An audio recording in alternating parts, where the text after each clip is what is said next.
BCWSA, Fogo de Show, Penn Community Bank, Chickies and Pete's, and the Capitol Grill Center City. Now, here are your hosts, Phillies Director of Fun and Games, John Brazer, and Tommy Greene. All right, welcome to the Bull Session presented by BCWSA Utilities. We're live from Chickies and Pete's in Parx, Casino, PA. I'm John Brazer. Do I say former Director of Fun and Games? I can just say Director of Fun and Games, right? Show is brought to you Director of by Fun and Games, Toyota, formerly of the Phillies, but I'll stop that going forward. Always Fun and Games. Thank you, Tommy. And I'm joined by, you just heard him right there, my co-host, former and Phillies the pitcher Capitol Tommy Grill Greene, the Center City. 1993 Now, World here Series are team. your And Tommy, we got a great Phillies guest Director today. of Fun and Had him on our Games, John podcast Brazer, before. We always gotta do with Tommy Greene. Greene. He's former Temple star. Well, first, let's go earlier. Former This Judge is star, the former Bull Session, Temple star, a weekly recap Red of your Sox 2025 manager, longtime coach for Philadelphia many Phillies, teams, including the broadcasting Expos, live the from Red Chickies Sox, and Pete's. the Phillies, Tonight's and the show Yankees, is brought to and the you Pirates, by Team Toyota, and Phillies fans know him as Phillies pitching BCWSA, coach, Fogo Joe de Kerrigan. Show, What's up, Penn Joe? Community Bank, Did I cover everything? Chickies and Pete's, Yeah, that's a lot of and teams. the We love the Capitol Grill I-95 Center corridor, City. you know, all the way Now, up and down here are your I-95. hosts. Well, your timing with the Phillies was perfect because it was the last year of the vet, the last year of the vet, and it was the first year of Citizens Bank Park. Yeah, it was a lot of fun, you know, growing up.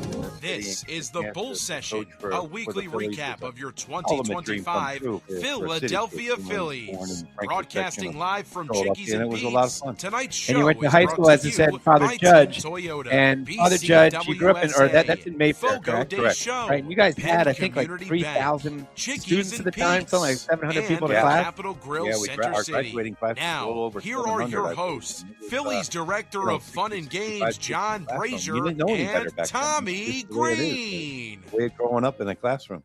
And were you in high school when you played at the vet? This is the There was Bull like a Session, Yes. a right? weekly We had the recap of your Catholic League championship 2025 there in Philadelphia 1971 against Phillies, St. John's. broadcasting And it was live from before Chickies the and Phillies Pete's. San Diego Tonight's show is doubleheader. brought to It you was on a by Sunday. Team It was Columbus Toyota, Day. And we BCWSA, started at 10 o'clock in the morning. Fogo The de Phillies Show, would start at Penn Community Bank, 1:15. Chickies And and by about the Pete's, 6th or 7th and inning the of our Capitol game, Grill because it was Center Columbus Day, City.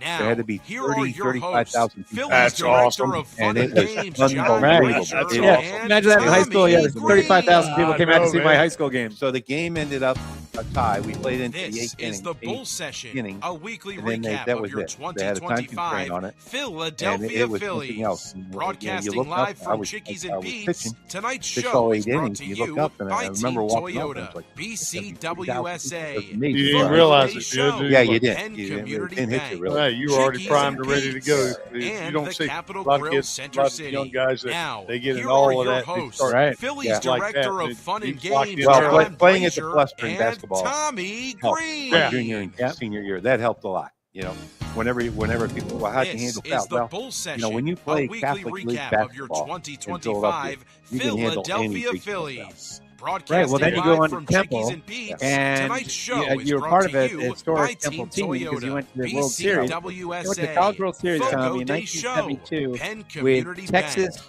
Oklahoma, Chickies and USC, Pete's, Arizona and State, the Capitol Iowa, Grill Center right? City. I mean, there was some Now, big name, here there's some are big your name hosts, players too. Phillies Yeah. Director Right? of Fun and Bump Willis, Games, I think, John Bump Brazer, Willis was and Bump Tommy. Bump Will. Yep.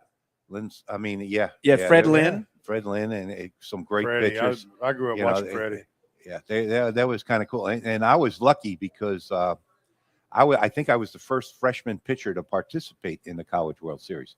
Back then, you had to get a special exemption. I think you're only allowed one or two to take into the playoffs of the College World Series.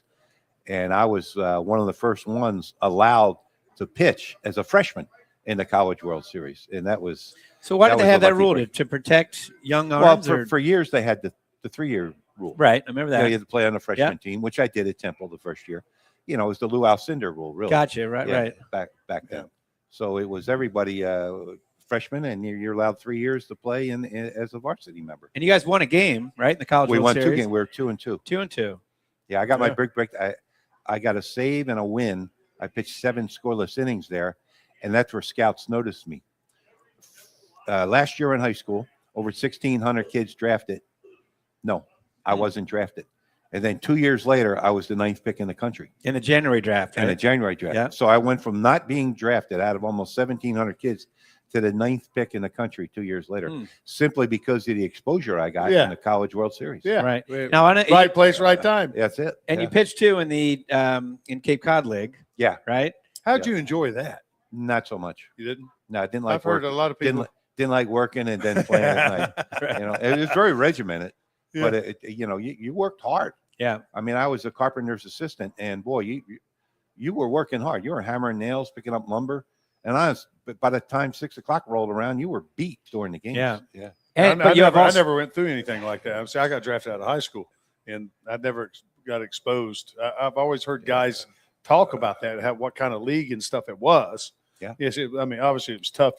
Working and stuff like that, but they really enjoyed playing there, though. Yeah. The lights were beautiful. The crowds were great. It was a relaxed atmosphere. Can you imagine playing baseball? Well, it's like Americana. It's, my God. Tables of selling hot dogs and T-shirts. And it was right out of a movie. Right. It really was. Which it was a movie, Summer it was. Catch. Yeah.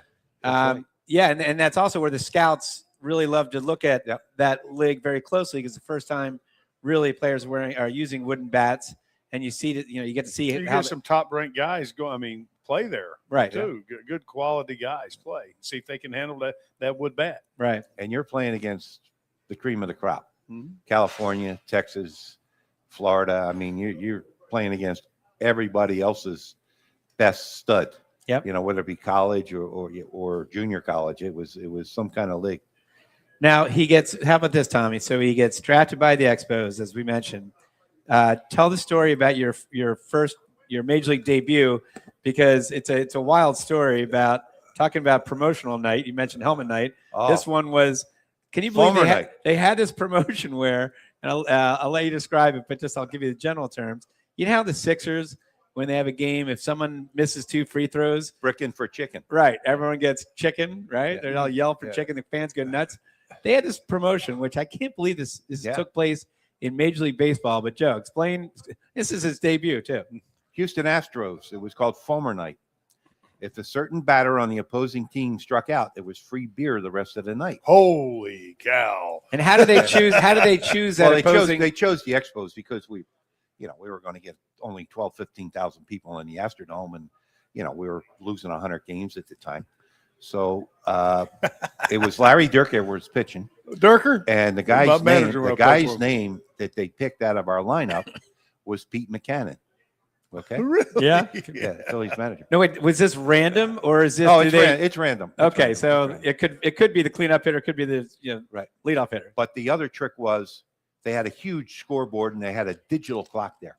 Well, the batter had to strike out. Pete McCannon had to strike out on an even number on the clock, like it had to be 8:24 or 8:26. My God, it's very complicated. It's I believe it's the sixth or seventh inning, and Pete's up there, and it's 1-2, and Larry Durker's pitching. Okay, well, it's like an odd number, so Pete steps out, gets back in, adjusts the dirt, clock turns to an even number. Pete strikes out. There's 15,000 people gone up for free beer.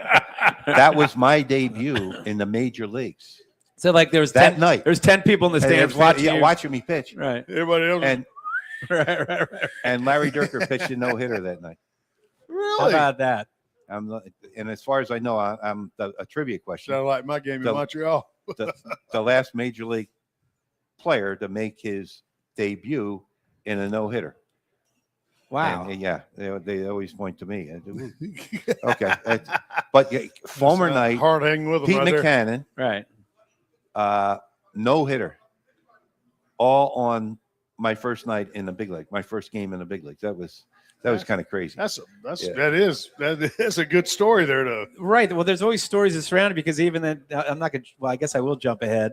That you were the pitching coach when Kevin Millwood threw the no-hitter on Fanatic's birthday. Yeah. Right? Yeah, that was back in the vet. Yeah, that was in what, 03 or 4? That was 03. Last year. And that was against the Giants. Right.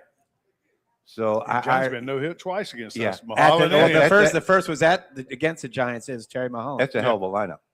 Right. And I keep remembering it's the sixth inning and he's got it going, and I'm saying, I think he's got to get through Bonds 2 more times. I'm thinking to myself, because as you're looking at the lineup, when's Bonds going to come up this, because you're always thinking that's the guy that's probably going to break. You were looking at that. Oh yeah, he's the guy. Tommy, he was looking at that, but he wasn't looking at the pitch count. Oh, right? No. Back then? No, right. That's what I said. There's no pitch count, so you're not worried about that. Well, he was under bond. It was like, you heard the story about what they did with me. With Pods, Johnny Padres. Fregosi gave him a clicker, and he just asked him how many's he got? Comes after the game, he calls. He says, "The only reason I asked Pods what he got just to keep him in the ball game, because you couldn't see the the pitches on the screen. They didn't keep that stuff out there. They didn't care. My last few years, my last year was 2010 as a pitching coach, and our limit was right around 120. Yeah, back then 115. Right. 120. We you might go a little. You might go a little more if the guy had an extra day. He was pitching on the 6th day next time. You might go a few more. Okay, but now it's hold ridiculous. On. Let's get back to that. So did Bonds get 2 more at bats? Oh yeah. And he got through him. I'll tell you what, he handled him really good. He didn't let Bonds breathe. Everything in all day, in. Yeah. And there were some battles. If I remember correctly, Ricky Leday had a nice catch. I think it was the 7th inning or so. Save it. Yeah. Yep. Yeah, that was kind of special. It was early in the season too, right? If I remember, right. So again, going back to your playing career, you did Expos, then you're with the Orioles. You were traded over to the Orioles. Yeah. And then what I love about this, Tommy, is that ballpark was devil. You weren't that old. You were like 29 years old when you got out of playing. Yeah. And then you got a dream opportunity to be the bullpen coach for the Expos, which is be a coach for a minor league or for a major league team. Basically right out of playing, correct? That's awesome. I was very lucky. I was 29. I was out of baseball. I was working construction here. And I got a call from the Expos about a week into Major League camp, and they called me. I was going to go to A-ball, Gastonia, to be a pitcher, $12,000 a year. It's your territory. They were going to Gastonia is my neck of the woods. $12,000 a year. So I get a call, and it's the Expos general manager. And he says, you mind coming down to spring training and help us out a little bit? I said, sure. They had older coaches at the time, Billy DeMars, Vern Rapp. They had some older coaches. They couldn't throw batting. So I got down there, and they found out that I could catch, because that's what I did. I used to pitch and catch. A lot of guys, they pitch, shortstop, pitch out. No, I catched. Right. Because my brother was a catcher in the Phillies organization. So I used to catch, and I was catching batting practice, and I was catching games and, B games before the A games, and I was throwing batting practice by the hour. And then Mel Wright, Bill Verdon's longtime pitching coach, who was the bullpen coach, he got sick. He got sick with cancer. So they took me with them to start the season. And then about a month into the season, Mel Wright died. And they made me the bullpen coach at 29 years old. And I was right place, right time. Youngest coach in the big leagues at 29. And, I stayed there for 4 years as a bullpen coach. And we got Pete Rose. But the next year, it was kind of neat to, throw BP and hang around Pete Rose for a while. And got to lock him in, huh? Ooh, that guy, he went 0 for 4. Come on, let's go. You were down in the cage till about 12 o'clock midnight throwing BP to him, even at age 42. Yeah. And then you went back to the minors, right? For 5 years to be a pitching coach. And my first year, they sent me to Jacksonville, and they sent me to Jacksonville with this big, tall left-hander, 6'10". Was that in 87? Randy Johnson. The Seagull killer. That's when I run into him down there for the first time. Right. With the Braves. Yeah. A lot of good pitchers on that team. Yes, we did. So we had some matches against y'all guys. Y'all had a good squad, dude. This is a true story. At the end of spring training, Rick Williams, who then was Dick Williams' son, who was then the minor league pitching coordinator, he comes up to me. He says, hey, Joe, the big guy, just keep him healthy. We're going to probably release him around the June draft, and you'll get an influx of our good A-ball pitchers up when the June draft comes. I said, okay, I'll try to keep him healthy.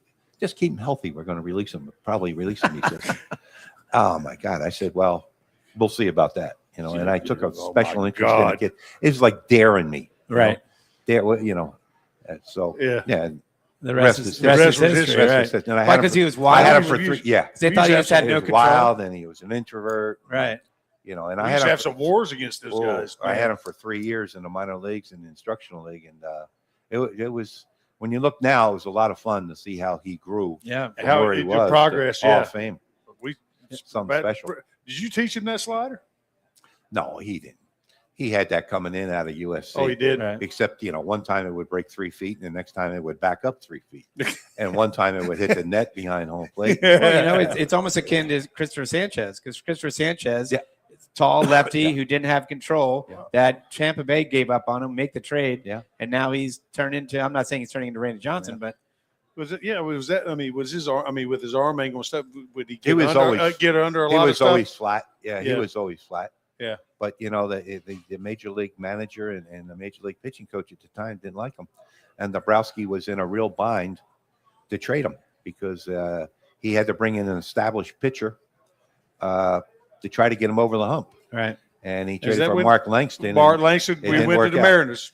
Oh, my God. And Dombrowski's the guy that traded Brian Holman. Brian Holman was in that. Holman. Yeah. Right? Brian Holman was in that Harris. Yep. Another right-hander through 95, 96 miles an hour. All right, let's go. We'll come back, and we're going to talk about more of the Joe Kerrigan's career. You're listening to the Bull Session presented by BCWSA. We are live from Chickies and Pete's at Parx Casino.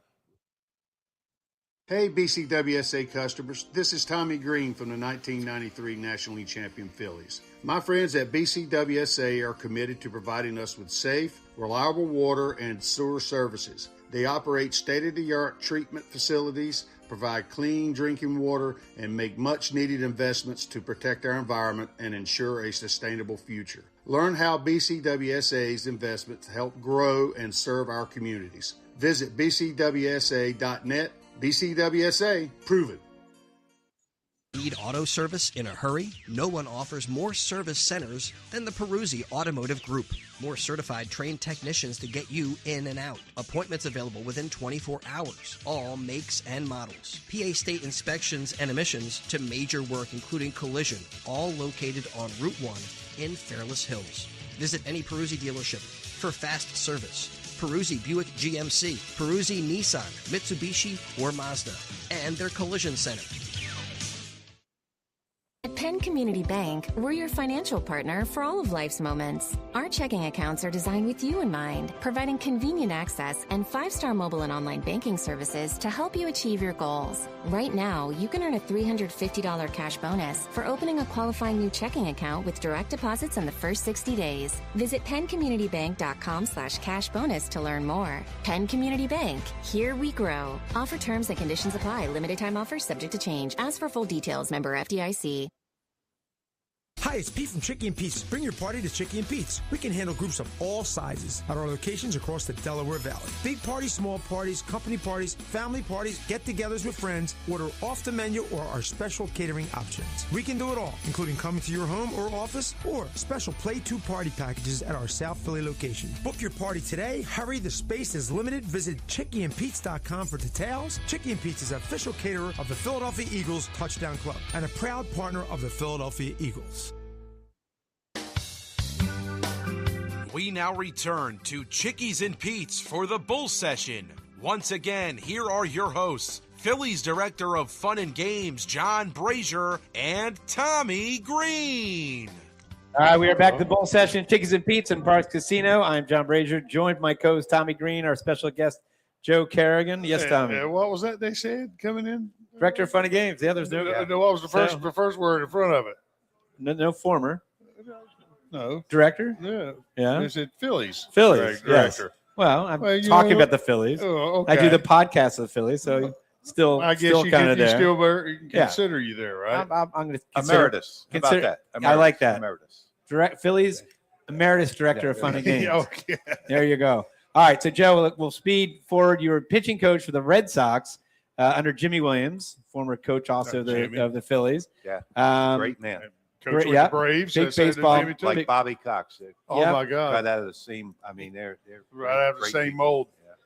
You know, and well, speaking of that, before you got, Jimmy got fired, then you became the manager, but you actually worked with you worked with Felipe Alou, a lot of legends. Yeah. You said Bill Burton, Felipe Alou, Jimmy Williams. Earl Weaver, Dick Williams. Larry Bowa. How was Earl Weaver? A mad scientist, but knew the game as good as anybody. Yeah. And ooh boy, I never met him. He was he was something else. But you mentioned he came out to the mound one time, and I was giving it up in old Cleveland Stadium, and he came out to the mound, and he had the hands in the back pockets, and he got up on the mound, and he says, "Kerrigan, what the hell am I going to do with you?" And turned around and walked right back in the dugout. That was it. Thanks for the advice, Earl. That's great. Well, I also remember you telling me on the podcast that Felipe Alou, which you learned a lot from, right? You said you mentioned he was one of the smartest baseball guys, and he said a couple things about pitcher or batters in certain counts. He said if a guy hasn't swung at anything on 3-2 first time around the order. Yep, and he hasn't swung a bat. Hadn't swung the bat. We used to count them maybe 5 times a year. Guy would get a hit out of 1,000. 2,000. It's unbelievable because the guy hadn't felt a swing that day. And we used to follow it, and it's incredible. So if a guy fouls it off 3-2, then all bets off. And the other thing was 2-0. 2-0 count, right?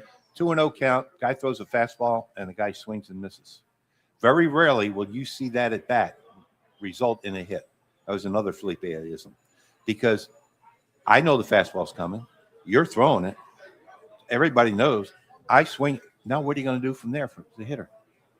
You miss the prime opportunity, 2-0, fastball, and you swing it. You don't foul the ball off. Yeah. So where do you go now? What are you going to do now? And very rarely will that result in a hit. It's a positive thing, and it's amazing, some of his stuff. Now, when you became the manager, did you feel it was more of like a placeholder at the time? Because I know they were going through some ownership change. Yeah. Right. John Henry was buying the team. I was a babysitter for 5 weeks. Right. Yeah. We all knew that new ownership was coming in, and they were letting everybody go in spring training. Dan Duquette was the first one to let go, and he called me. He says, "Joe, you got about a week. They're going to get you. They got the farm director, they got the scouting director, they got most of the scouts." And I managed, probably about 10, 12 games in spring training. And then I was let go, and they brought a good friend of mine, Grady Little. A good friend. Grady? Yeah. All right. So then Phillies hire you. Yeah. Now you're going back to your hometown, which has got to be cool, right?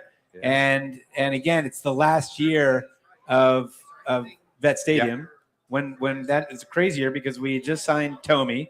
Right. So there's all kinds of excitement because we signed Tommy, the biggest free agent signing since Pete Rose probably. Oh, man. Right? I mean, it was huge. And, and then again, throw in the fact that there's all the celebrations I remember because I was obviously working there, and we had celebrations all the time to, commemorate all the different plays and memories and players that took place at the Vet over all the years. So that was probably pretty cool being, it was just a magical, other than we had a good season. Like we were, I know we finished second place, probably 9 games out. But you could tell we were kind of on the right path. Right. Well, what helped me is in 2002, I got a chance to do the pre and post game show on Comcast. Yeah. So I got to, watch the team and watch the pitchers, and that helped me a lot going in because I had like sort of hands-on knowledge of what the pitching staff was like and the composition of the team, and the coaches. I got to I knew Bo and Vuk already, and I got Greg Gross. I got to know them a little bit more, but that helped me a lot, going into there. And it was really disappointing not to go out with a bang the last year of the Vet in 2003. That was a little disappointing, and I wish we could have been a little better there. But the last day of the Vet, they brought all the players out. Yeah. And the place, 60,000 people. That was incredible. You still had a bad taste in your mouth about how we didn't end the season on the right note, but still being there for that last ceremony was kind of special. And what was it like working with? I know you had Millwood. We mentioned Millwood earlier. You had Randy Wolf. You had Padilla. Well, we have what did we have? We had 4 guys that won 14 or 15 games that year. Yeah, which is kind of neat. That's neat right there. Yeah. So that was Wolf, Millwood, Padilla, and Myers. Myers, yeah. Right, and Brett Myers, right. Yeah. And then you had our buddy Real Cormier, both with the Expos and the Phillies and Boston. Boston. Wow, you had them all 3. What a great human being. Yeah, and one of the Frenchie. and one of the great athletes of all time. People Died, don't know that. Died too young. We got to know him really well.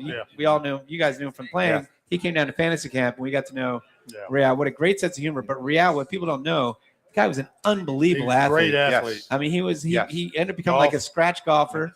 He ended up becoming a really good skier, at post playing days.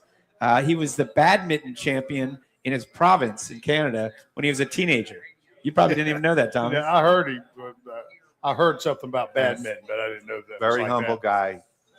Dry class sense act. of humor. Yeah, great family.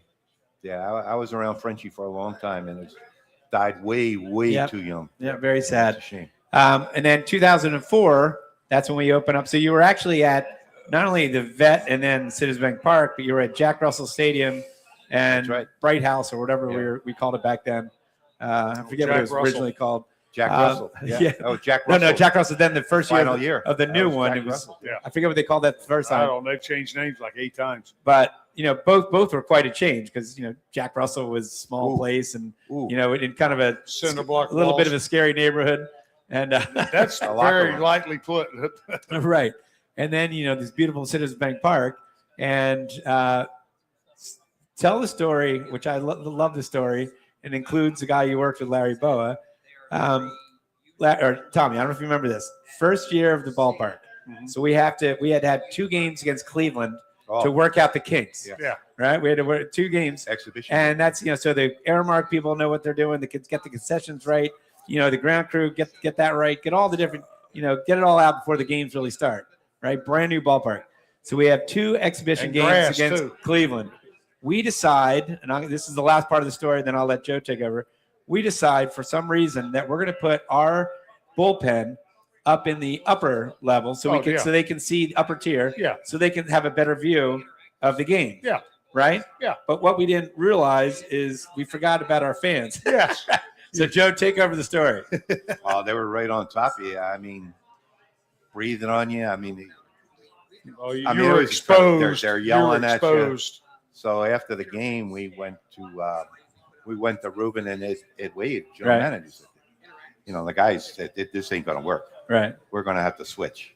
So thank God the next day they switched. All right. So we open up. You had to switch the phones too. Hold on. Yeah, they forgot the phone. They forgot to switch the phone. Forgot to switch phones. Opening day. Oh my God. The phone goes off and it's the opposing manager telling me who to get up. I mean, oh God, that's hilarious. Incredible. It's incredible. So they had to switch the phones out. Yeah, we used walkie-talkies at first. Well, so the story I heard was that I've been telling it wrong, that one of our pitchers in the first game was getting lit up, and Boa called, and he got the Cleveland dugout, and he's yelling at the Cleveland dugout because he thought it was our guy. He says, "Get so-and-so warmed up." And the Cleveland bullpen guy's like, "What?" He's like, "Get so-and-so up." What? And next thing you know, he's like, who's this? He's like, "Who's this?" It's Larry Boa. Well, this is a Cleveland bullpen catcher, right? So, and then they decide to switch the lines. Yeah, a few snacks. Just a few snacks. But, oh, man, what a gorgeous ballpark. Oh. And I tell the story about batting practice, doing batting practice the first time there to our pitchers. Right. And normally you throw batting practice, you're going to take out a case of balls. There's 6 dozen in it, 72 baseballs. Bring it out, throw it in the basket, All right, bunting, Now, we had some guys who can swing the pole. Yeah. Millwood and Padilla, Randy Wolf. Yeah, Wolf can swing. Myers, these guys they can play home run derby with anybody. Yeah. Even the bullpen guys. Real was a good hitter. Now, fly ball, right field, gone. I mean, not even hit well. Yeah. Off the end of the bat, it's gone.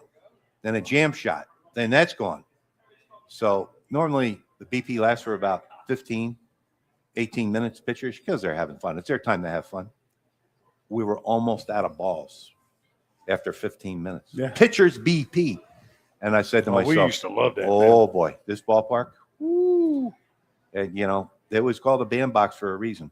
Right. And I remember the first time I saw one, I was up watching the Braves. I mean, I was on the old deck circle on the third base side, 3 rows up, and I saw legitly Andrew Jones hit one off the label down the right field line the opposite way. It was like just under the second deck. I mean, he went up and underneath it. I said, oh, my God. Right. Oh, my God, this place is unbelievable. Well, then Smoltz made a comment that made national news. This is the place is a bandbox, and Since now it's kind of settled in. It's not as known as much as a hitter's park. I know it helps to have good starting pitching like the Phillies. Yes, it does. Yeah. All right, coming up on the show, Joe. I want to talk about some of we talked off the air.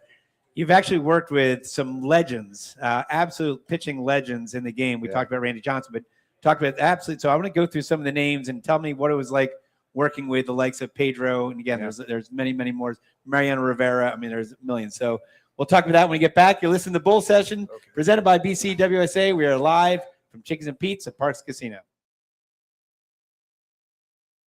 Hey, BCWSA customers, this is Tommy Greene from the 1993 National League champion Phillies. My friends at BCWSA are committed to providing us with safe, reliable water and sewer services. They operate state-of-the-art treatment facilities, provide clean drinking water, and make much-needed investments to protect our environment and ensure a sustainable future. Learn how BCWSA's investments help grow and serve our communities. Visit bcwsa.net. BCWSA, proven.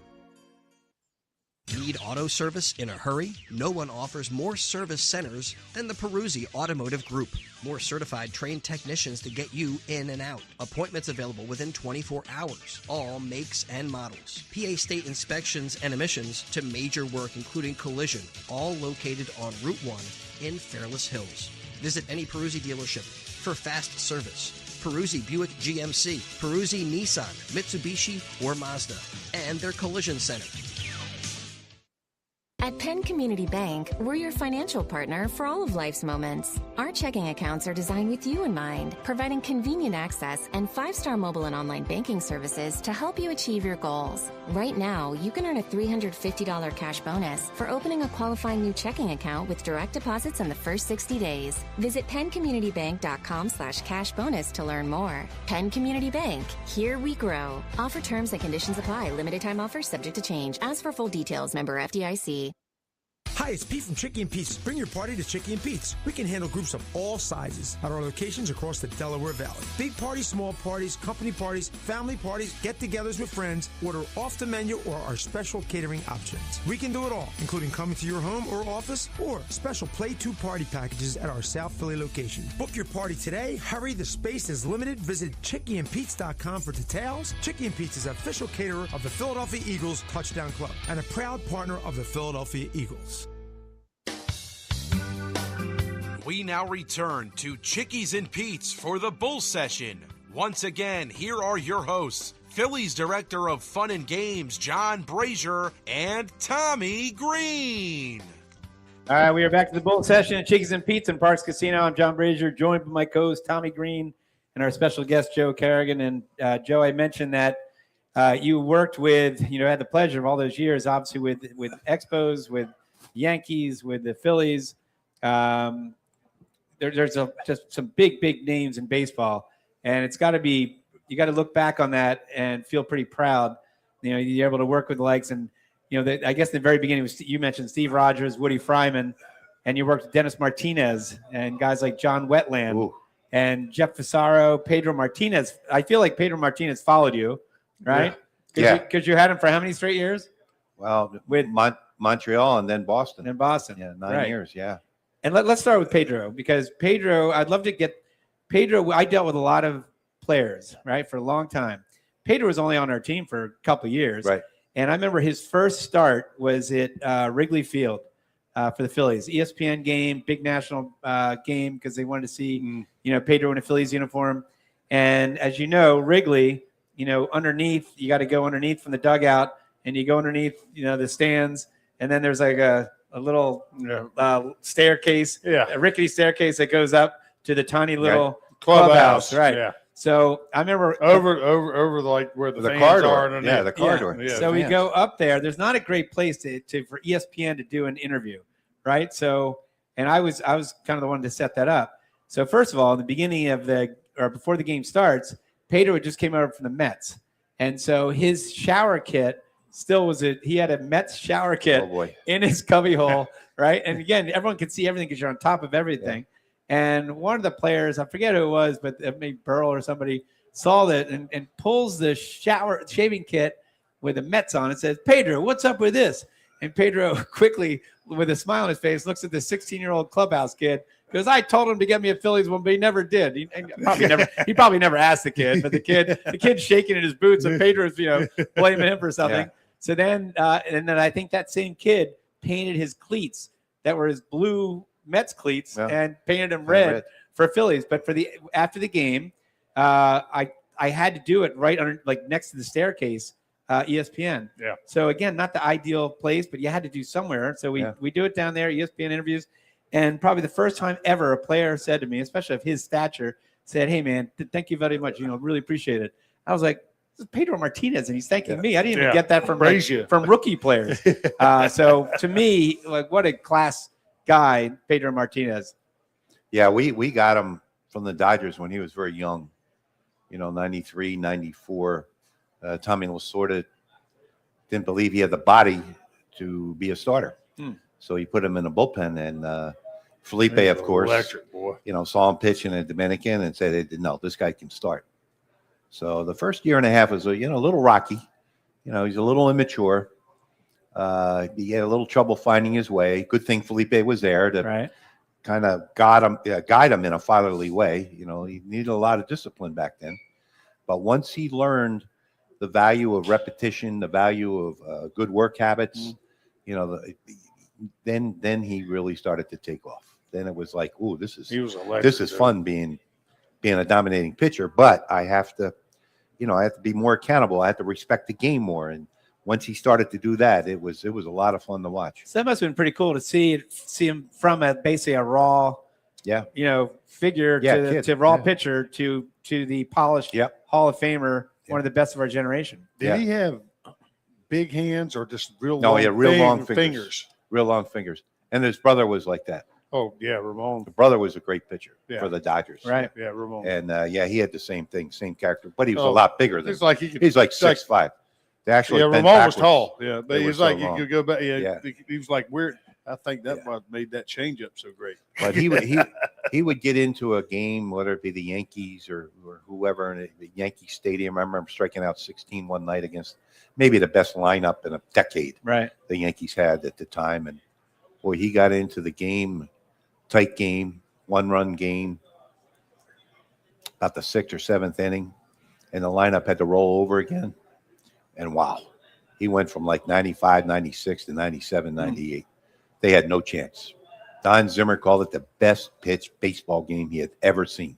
Don Zimmer, the great longtime coach and manager, said, "I'll never forget that game." It's still on ESPN or the MLB Network. They still have it as a classic. They play it a couple times a year, and it was wow. Did Zim say that before or after they had their little scuffle at Fenway, of which I was at that game? No, this is before. This is before. Right. Yeah, this is before. That was the last time he said a kind word about it. Yeah, probably. Pedro smelled that game at the end.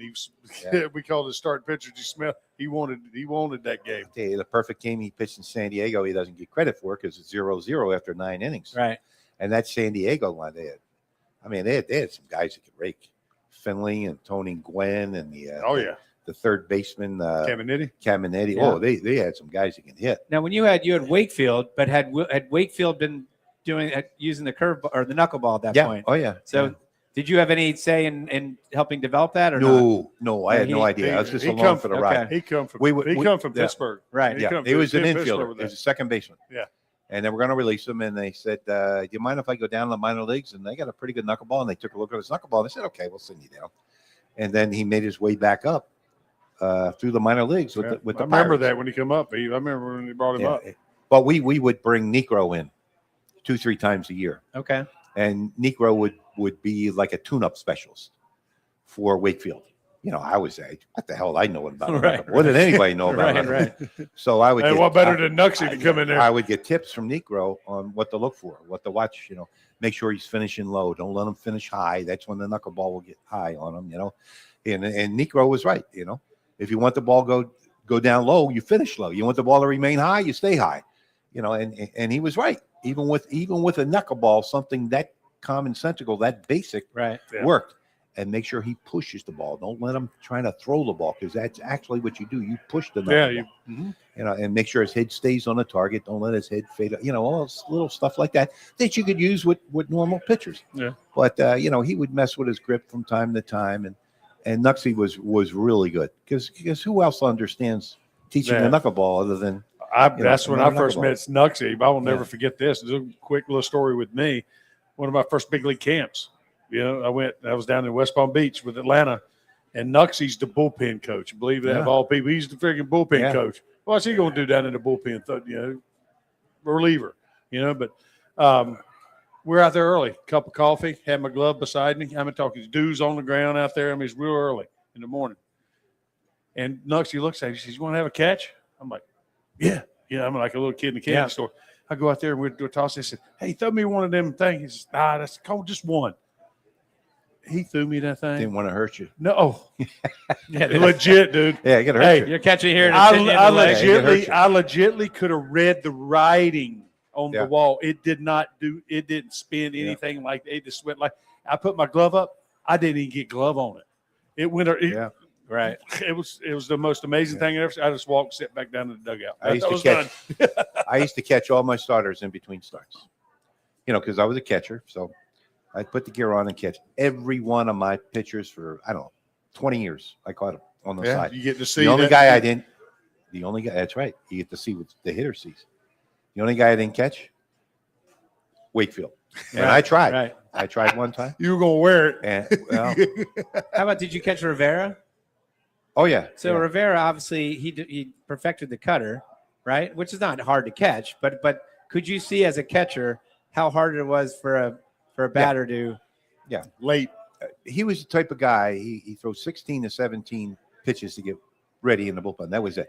He'd do a long toss. He'd be stretched long enough. He'd throw 16, 17 pitches, and probably 12 or 13 were to that cut side inside the lefties away to righties, and maybe he would miss the target once, and that'd be probably by 2 ball whisks. Right. But I often say, like guys with like Saberhagen and Steve Rogers was that way, and Mariano Rivera, you could catch those guys with a bag over your head and the lights turned out. Right. That's how good a control they had. And, they were a lot of fun to see. Time after, like a good 3-throw shooter. Yeah. Can make 50, 60, 70 in a row. Well, same way with a good pitcher. Just hit that spot. Boom. Time and time and time and time again. You're repeating that mechanics. That's right. And when it came game time, just like throwing in a bullpen. And you also dealt with, you worked with Eckersley. Yeah. Right. At the end of his career. But still, he was a great guy. Yeah. Great guy. Oh, and he came up with Larry Anderson in the Cleveland system. Oh my God, those two. Imagine those two together. He could throw some fire. He could throw some fire, but he still had the great slider. Yeah. He was 40, 41 years old, still had the great slider. But as you see at the end, what's it come down to? Command. Yeah. That's right. Is there one? Even though they know it's coming, Is there one pitcher in your career where you felt you had a big impact on their development? Whether it's teaching them a pitch, whether it's just maybe a young in their career, is there a pitcher that you felt you saw the light bulb? We all were working, and the light bulb went off. I don't know. There's a lot of guys that you wish you could have done more for because they had a lot of talent, and there's a lot of guys like Randy Johnson was more off the field development than it was on the field. Yep. Make sure he hung around the right people. Make sure he got the right roommates on the road. Make sure he went out the right lunch with the good 2-3 other pitchers on it. They were going to take care of him, and those guys are still close together. Those guys that nurtured him in Double-A and Jacksonville, they're still friends to this day. Brian Holman, Gary Wayne, those guys, John Troutwine, they still are tight knit with Randy Johnson to this day. And I think he really appreciates that, what they did helping him along. He walked into a restaurant, he wouldn't go out to eat because he'd be afraid. Because when he walked into a restaurant, all the utensils would go totally deaf. Right. Everything would stop and they would just stare at him. Right. And he was out a little bit. He was really conscious of that, and he did not want to go out. He would not go out in a public place. And it took those 3 guys to kind of nurture him along and say, hey, it's okay. We'll have fun with it, Yeah, and people forget that, that Major League Baseball players are human beings. And I know like someone like a Jamie Moyer, who was almost out of the game early in his career, and he went down.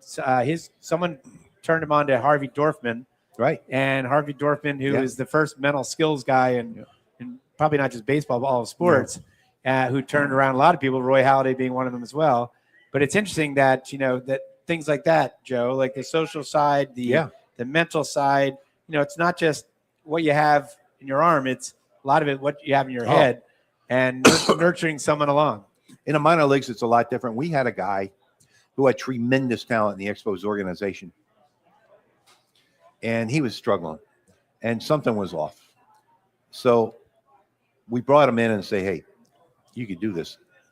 Everything okay at home? Yeah. Everything with the family?" And the kid broke down and told us that he was having trouble with his wife. She had an eating disorder. She was bulimic. She would go to all these classes in the morning and they'd get real skinny and, worried about her weight and stuff. And he says, it's just killing. It's eating. Well, we got her help, through the assistance employee program. The Expos did. And boy, after she got help and she got well, and he took off. I mean, it was. I think he won 15 or 16 games in a row. Yeah. And I'll tell you off the air who the guy was, but it was incredible. Yeah, but you can do things like that in the minor leagues. All right, Joe. When we come back, the last section, we're going to talk about the current team. I want to get your take on young Painter, Andrew Painter, some of the other pitchers that we have in our system. We're back. Coming out, we'll talk about that. You'll listen to the Bull Session at Chickies and Pete's Parx Casino with our special guest, Joe Kerrigan. Hey, BCWSA customers, this is Tommy Greene from the 1993 National League champion Phillies. My friends at BCWSA are committed to providing us with safe, reliable water and sewer services. They operate state-of-the-art treatment facilities, provide clean drinking water, and make much-needed investments to protect our environment and ensure a sustainable future. Learn how BCWSA's investments help grow and serve our communities. Visit bcwsa.net. BCWSA, prove it. Need auto service in a hurry? No one offers more service centers than the Peruzzi Automotive Group. More certified trained technicians to get you in and out. Appointments available within 24 hours. All makes and models. PA state inspections and emissions to major work including collision. All located on Route 1 in Fairless Hills. Visit any Peruzzi dealership for fast service. Peruzzi Buick GMC, Peruzzi Nissan, Mitsubishi, or Mazda, and their collision center. At Penn Community Bank, we're your financial partner for all of life's moments. Our checking accounts are designed with you in mind, providing convenient access and 5-star mobile and online banking services to help you achieve your goals. Right now, you can earn a $350 cash bonus for opening a qualifying new checking account with direct deposits in the first 60 days. Visit PennCommunityBank.com/cash bonus to learn more. Penn Community Bank, here we grow. Offer terms and conditions apply. Limited time offers subject to change. Ask for full details. Member FDIC. Hi, it's Pete from Chickie and Pete's. Bring your party to Chickie and Pete's. We can handle groups of all sizes at our locations across the Delaware Valley. Big parties, small parties, company parties, family parties, get-togethers with friends. Order off the menu or our special catering options. We can do it all, including coming to your home or office or special Play 2 party packages at our South Philly location. Book your party today. Hurry, the space is limited. Visit ChickieandPete's.com for details. Chickie and Pete's is official caterer of the Philadelphia Eagles Touchdown Club and a proud partner of the Philadelphia Eagles. We now return to Chickies and Pete's for the Bull Session. Once again, here are your hosts, Phillies Director of Fun and Games, John Brazer, and Tommy Greene. All right, we're back to the Bull Session, Chickies and Pete's at Parx Casino. I'm John Brazer, joined by my co-host Tommy Greene, our special guest Joe Kerrigan. All right, Joe, we've talked the past. Let's talk about the current. Fighting Phils right now. They've under Don Mattingly, they've taken a turn, but it is interesting that how things happen. Joe Girardi, with the Phillies, next thing you know, the team's struggling, and they fire Joe Girardi, and then Rob Thompson comes in. Next thing you know, they go on a great run. And same thing, the team this year struggles. There a lot of guys scuffled. The pitch, it was everything. It was a combination of pitching, hitting, and then he gets fired, and they bring in Don Mattingly, and next thing you know, the team goes on a run. Is it that the fact that the players feel guilty? Is it the fact that that it's just it's a kick in the butt because they know that they're responsible for a guy that they love and respect? I don't think they could play any worse. I think they would do to play better, in my opinion. The general manager always fires a manager, it seems, when the schedule's right. Right. So they played 3 series in a row against good point. Not really good baseball teams. Yep. And they were all lined up. Yep. Giants, to give the new manager a chance Rockies. For success. But yeah, I mean, sometimes it just happens. And when it's a shock. Right. Shock to the system. Yeah. I mean, people are in shock. Yeah. But it's also turn the page. It's a new season. We're 0-0. Let's start the season over. And that's what kind of the players feel. It's a new season. Let's go. Let's start it over. I know we're 10 games under 500, but it's a new season. So that helps in a way of wiping the slate. Well, let's go through the pitchers. We mentioned, the great story of Christopher Sanchez, who we got in a trade with Tampa, and he was, again, a raw piece of clay. Yeah. And always had a good arm. Big lefty. But then something clicked with us is that next thing you know, he started getting command and, control. And then he started developing some pitches or enhancing pitches he already had. I mean, that's a story where, again, you mentioned Randy Johnson. It's kind of that similar take where you had it in him. It's whether you can get it out of him. You got a good change from here to here. You got a good change up, and he'll throw it upwards of 40 times a game. Yeah. Right. And when it's a hot pitch, you can sit on it. And you're still not going to hit that type of change up because it's really not a change up. It's a screwball. Is what it is. That's how much it moves. And sometimes he cuts it by accident, and it'll move like a mini slider. Yeah. But when you have a pitch like a changeup that's good. I mean, Tom Glavine pitched with it for 20, 22 years in the big leagues with an average fastball. Right. It's that good a pitch. But and command of it. Yeah. And were you surprised that his progression, how it just – yeah. I think everybody was. Right. Because when we first saw him, again, we're like, who's this guy? What do we get? And to throw 95 to 97 miles an hour, that type of changeup. And they said, well, if you could ever master a slider. Well, if you ever can master a slider, I mean, come on. Yeah. Right. Let's not get greedy. He's got 2 above pitches right now. And he can pitch with those. Yeah. But he's adding into that slider now. Yeah. It's not a bad slider. He's getting there with it. All right, let's go to Zach Wheeler. What have you seen with Zach since he's come back from his injury?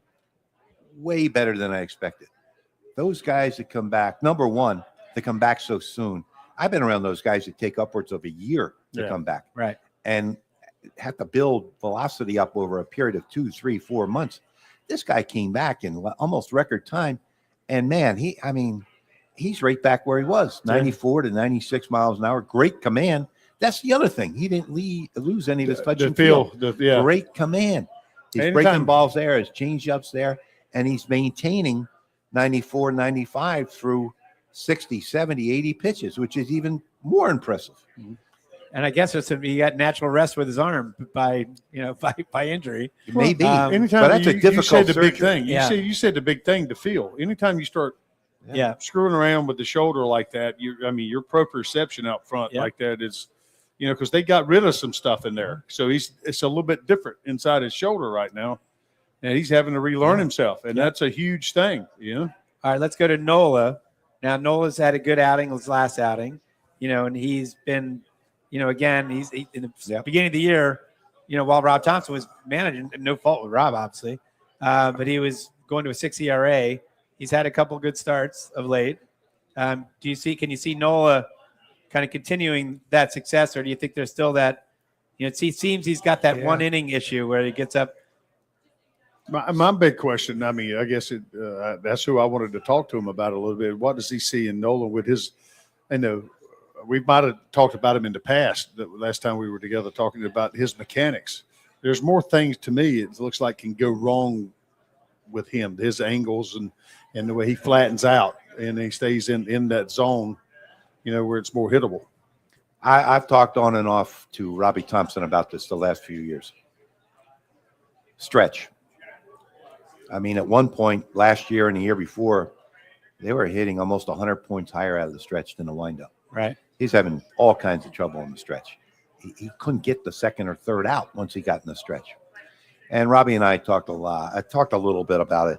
I thought his alignment, he was wide open when he came set in the stretch. He never got turned.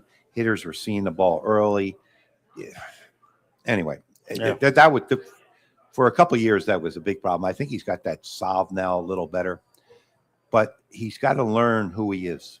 I'm a sinker ball, curveball pitcher.